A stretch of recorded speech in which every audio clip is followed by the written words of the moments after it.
Hello everybody, and today I'll be doing an introduction to the fairy type in the Gym Leader Challenge format. So a quick rundown of what Gym Leader Challenge is, or GLC for short, the main difference from standard being these decklist restrictions, including that you can only have one type of Pokemon in your deck, you can only have one of each card with the same name in your deck, excluding basic energy. Cards printed from black and white onward are legal, so there's a very wide and diverse card pool.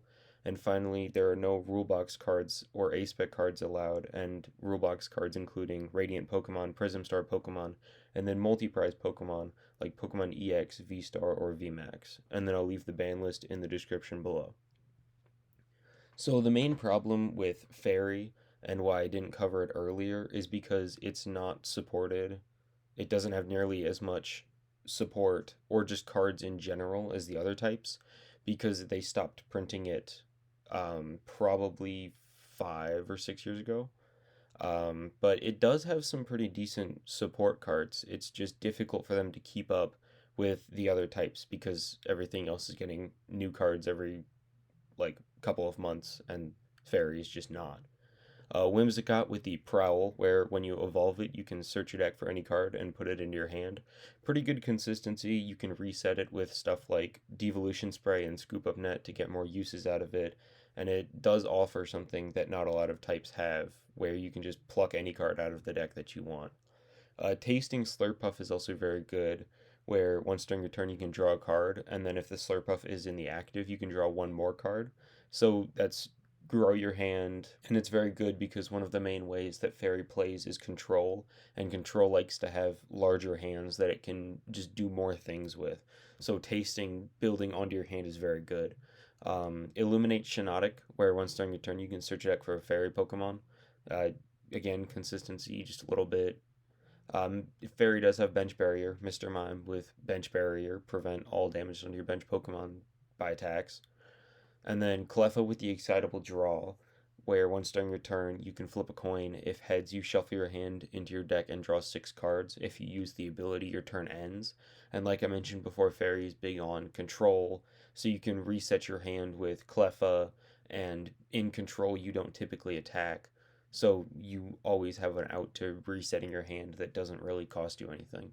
And then the aggro version of Fairy, where called Turbo Fairy, where you want to just go as fast as possible, uses the Serene Grace Togekiss. So when you play the Togekiss from your hand to evolve one of your Pokemon, you can look at the top 8 and attach any basic energy you find there to your Pokemon in any way you like, and then you shuffle the other cards back into your deck. This Togekiss is very interesting because it has the Delta Evolution trait, which reads you can evolve the Togekiss on the first turn that it is put into play. So you can basically break the rules of evolution, and when you evolve into a Togetic, you can immediately evolve into the Togekiss, which is very cool because you can then evolve into Togekiss, reset it with Serene Grace, use Serene Grace, reset it with Devolution Spray, and then because evolution allows you, the ancient trait evolution allows you to break the rules of evolution, you can immediately evolve it again and get 2 activations of Serene Grace in one turn, even though the devolution spray you wouldn't typically be able to do that again. So I think that's very cool that Fairy can do that. The Florges line is a very big part of why Fairy is still playable. Floette with the flower picking, where when you play the Pokemon to evolve during your turn, you may choose a random card from your opponent's hand, and they reveal it and shuffle it into the deck. So it's good, just middle evolution guy. You evolve it because there is a adaptive evolution Flabebe, so you can immediately evolve into this, take a random card out of your opponent's hand and make them shuffle it back in. So you could potentially disrupt them. But it's just good as a way to have something to do while you're waiting to evolve into your Florges, both of which are very solid. The Wondrous Gift, first off, where you flip a coin, and if heads, you can put an item card from your discard pile on top of your deck. That's a huge part of the control part of Fairy, where you can just recycle things over and over and over again, and basically loop your opponent forever if you get lucky enough on coin flips. And then the other Florges is played in Turbo Fairy with the Calming Aroma, where each of your Pokemon's attacks cost 1 fairy less. It makes the attacks easier to get off. That combined with Togekiss, basically you can get any attacks off. The Rabambi is another part of the control package with the Mysterious Buzz, where as long as the Rabambi is on your bench, whenever your opponent plays a supporter card, you prevent all effects of that card done to your fairy Pokemon in play. This is good with the deck I'll talk about later, but it prevents your opponent from using Boss's Orders, Guzma, stuff like that to bring your Pokemon forward into the active so that they can KO them. Tapu Lele doesn't see as much play, but it's an interesting inclusion. The Charmed Charm, where whenever you attach a Pokemon tool that has the Fairy Charm in its name, you can make your opponent's active Pokemon confused. So I think that's interesting. You can loop confusion on your opponent if you play this with something like not Town Store, Shopping Center, which lets you return a tool card from one of your Pokemon to your hand. So you can loop confusion like that. And then attackers is where fairy starts lacking. The attackers either just aren't very good or there aren't a lot of them. The Clefairy with Metronome for 3 colorless, you just choose one of your opponent's Pokemon's attacks and use it as this attack.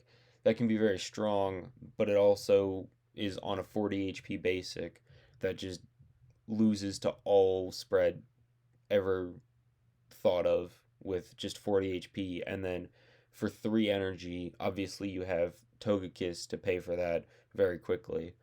Clefable with the Moonwatching Dance does 10 plus 30 for each of your Pokemon that has any Fairy type energy attached. This can get some pretty solid numbers. 1 energy, you can use Togekiss to flood the board with energy, and then Mood Watching Dance for a pretty solid amount of damage. The Xerneas is probably the most played fairy attacker because it's one of the best basics that it has access to. Lead lets you search a deck for a supporter card, and then Bright Horns for 3 fairy does 130, and it can't use the attack during your next turn.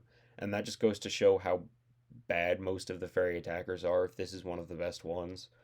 Klefki with the metal sound, your opponent's active Pokemon is not confused, but it's mostly here for the Fairy Lock, where 1 colorless does 20 damage, and then the defending Pokemon can't retreat during your opponent's next turn. So Retreat Lock, if you pair this with something like Double Turbo, which reduces the damage of the Pokemon it's attached to by 20, you do 0 damage and Retreat Lock, so you can potentially deck out your opponent that way. Tapu Fini with the Dream Away, for a fairy and a colorless, you flip a coin. If heads, your opponent shuffles their active Pokemon and all attached cards into their deck. Pretty good. It's kind of just funny. If you hit heads, you can like delete your opponent's attacker that they've been working on or shuffle their support Pokemon back into the deck. Couple that with a bit of hand disruption, and it's not too bad. And then Wonder Shine for 2 fairy and colorless does 100 damage, and your opponent's active Pokemon is now confused. The Ralts is part of a whole control deck with Beckon for a fairy. You put a supporter card from your discard pile back into your hand. Just very good at looping supporters. There are supporters that loop supporters. There are supporters that let you play more supporters. It's just a whole thing. And then Gardevoir with the Brilliant Search. 1 fairy, search your deck for up to 3 cards and put them into your hand. Great setup. And then Sensitive Ray for a fairy and 2 colorless does 70 damage plus 90 more if you played a supporter card. 160 is not bad for 3 energy. You can make it 2 with the Florges. You can pay for it pretty easily with the Togekiss. Solid card, I think. And then Mimikyu. This is Copycat Mimikyu that Psychic has access to, where if one of your opponent's Pokemon used an attack that wasn't a GX attack, you can use it as this attack for just 2 energy. Lets you copy a bunch of things. Suffers the same as Clefairy, where your opponent might not necessarily use an attack that's worth copying, or if you copy it, it won't have the same effect. But it also has Filch, which is just draw 2 for 1 colorless. Pretty solid. So, Fairy specific trainers, not great. Fairy Drop heals 50 damage for one of your Pokemon that has any Fairy energy attached. Problem is, there aren't a lot of tanky fairy Pokemon, so it's not doing a whole ton. Fairy Garden gives all Pokemon with any fairy energy attached for retreat. The problem with this is if you're playing against an opponent who's using Rainbow Energy, the Rainbow Energy can count as fairy energy and therefore give that Pokemon free retreat, so it can be kind of a double edged sword.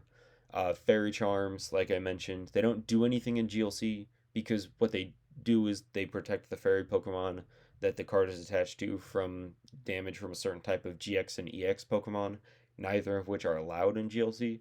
So it's kind of just here for the Charmed Charm, Tapu Lele. Diantha is a really good card. You can only play it if one of your fairy Pokemon was knocked out during your opponent's last turn, but it just puts two cards from your discard pile back into your hand. Again, fairy control is a very, very powerful deck. And then Mina is the other one. Not great. See some play in colorless of all things.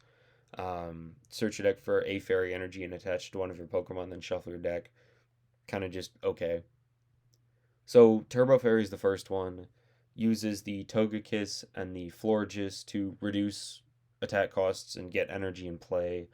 Uses the Shiinotic to search out some energy, or sorry, Pokemon to consistently get set up. You can use the Whimsicott to get consistently set up, and then it has Scoop Up Net and Devolution Spray to reset the Whimsicott with both of them, or the Togekiss with the Devolution Spray to get double activations in one turn. I think this is a cool deck for what it's trying to do. The problem is it can't really keep up with what every other type is able to do these days. So Dullstall is very powerful in my opinion. You have Rabombi and Florges as your kind of control engine, where you have Mysterious Buzz, which prevents your opponent from playing boss while the Rabombi is on the bench to bring up one of your fairy Pokemon. And then Florges can recycle item cards on a coin flip. So then you play these two item cards that you can put into play as basic 30 HP Pokemon, and they don't give up any prize cards. So what you can do is you can stick, for example, Lily's Pokédoll. You can stick Lily's Pokédoll in the active spot, and then you can wait for them to KO it, and they won't get any prize cards for it. And then you can Wondrous Gift, put it back on top of the deck, draw it with Swirlix, and then sorry, Slurpuff, and then put it back into play, get back into it, and then you can even excitable draw to end off your turn, coin flip, shuffle draw six. And I think this is just a very cool way to play fairy. Very controlly, very grindy games, but I think if you know how to play it, it's a very fun deck. And then finally, Ralts Control. This is very in depth. I don't know 100% everything about this deck, but as far as I know, you want to go Beckon with Ralts to loop supporters. Florges also helps looping item cards. Slurpuff and Rabombi, again, protect your bench, draw some cards. The Whimsicott's still in here for the Prowl, search your deck for any card. And then this deck can, if it needs to, it can take 6 prizes to close out a game, or it can focus on decking your opponent out, removing all their energy, a lot of different things, lost zoning all their attackers, can do a bunch of different things. And I think that's really cool that a control deck can have so many options, including the option to take all 6 prizes at the end of a game if need be. So thanks for watching. Leave a couple links in the description, all the deck lists shown, and I will leave an article more in depth about Ralts Control because I think it is a very fun deck. The official Gym Leader Challenge website and the band list, and then the Cardboard Warriors website, which is a great place to go see more deck lists and even make your own. Thanks for watching. Have a good day.